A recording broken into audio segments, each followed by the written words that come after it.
Have you ever felt like you are wasting your life? Like you are not living up to your full potential, or you are missing out on something more meaningful and fulfilling? If you have, you are not alone. Many people struggle with this feeling of dissatisfaction and emptiness, especially in today's fast-paced and competitive world. But what if I told you that there is a way to stop wasting your life and start living it fully and joyfully? A way that is based on ancient wisdom and timeless principles that can transform your mind and your reality. A way that is called Buddhism. So how can we apply the teachings of Buddhism to stop wasting our life and start living it fully and joyfully? First, we must have a clear and realistic understanding of ourselves and the world. This is what the right view means. The right view helps us to see things as they are, not as we wish them to be.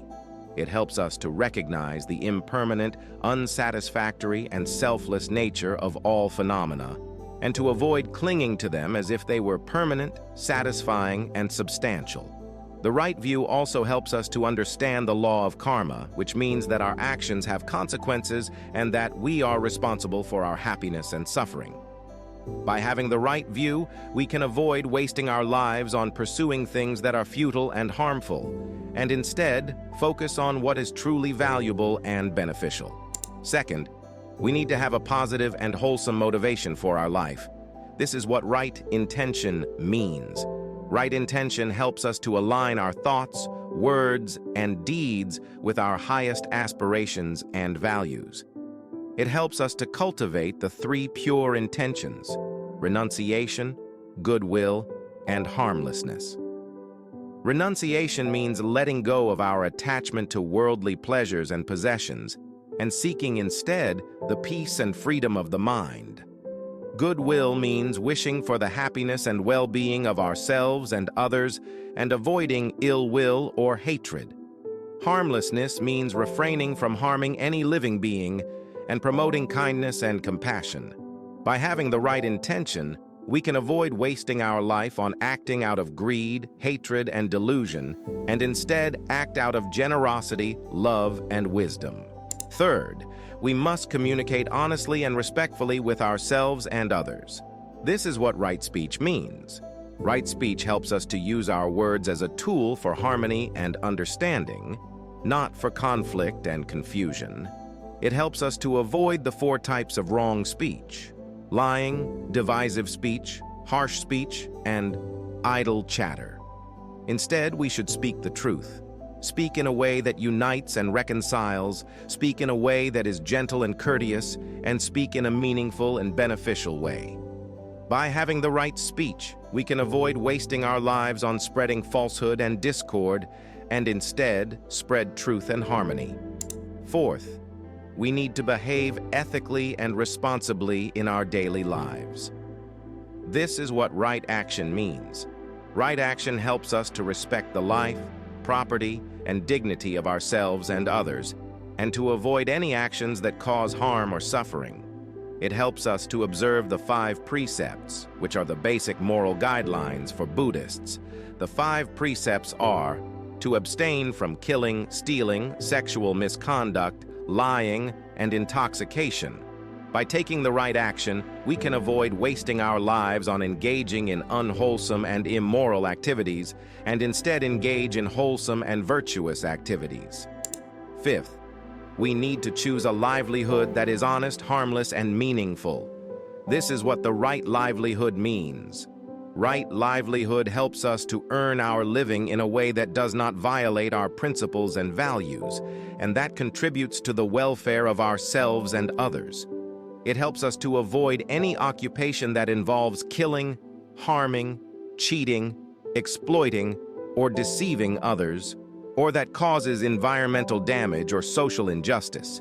Instead, we should choose a livelihood compatible with our skills, interests, and aspirations, supporting our spiritual growth and happiness. By having the right livelihood, we can avoid wasting our lives working for the sake of money, fame, or power, and instead work for the sake of service, fulfillment, and joy.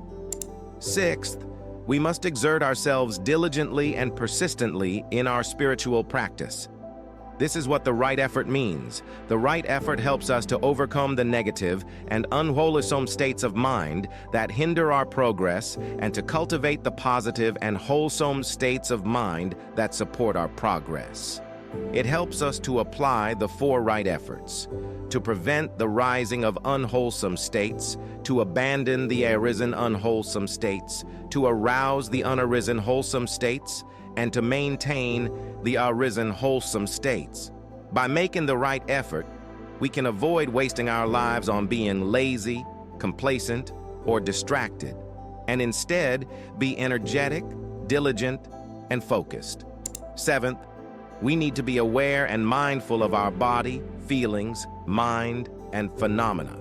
This is what right mindfulness means. Right mindfulness helps us to observe and understand the nature of our experience and to avoid being carried away by our thoughts, emotions, and impulses. It helps us to practice the four foundations of mindfulness: to be mindful of the body in the body, to be mindful of the feelings in the feelings, to be mindful of the mind in the mind, and to be mindful of the phenomena in the phenomena. By having the right mindfulness, we can avoid wasting our lives on being ignorant, deluded, or reactive, and instead be wise, clear, and responsive. These are some of the most powerful and profound Buddhist lessons that can help you stop wasting your life and start living it fully and joyfully. They are not just words or concepts, but practices and habits that you can incorporate into your daily life. They are not just for one time or occasion, but for all times and occasions. They are not just for yourself or others, but for both yourself and others. If you apply these lessons to your life, you will see a remarkable difference in your quality and quantity of life. You will feel more grateful, mindful, generous, and detached. You will feel more content, moderate, renounced, and wise. You will feel more enlightened, learned, taught, and served. You will feel more alive, fulfilled, happy, and free. So what are you waiting for? Stop wasting your life and start living it fully and joyfully. You have nothing to lose and everything to gain. You have the power and the choice to make it happen. You have the guidance and the support to make it easier. Thank you for watching this video. Until next time, don't waste your valuable life.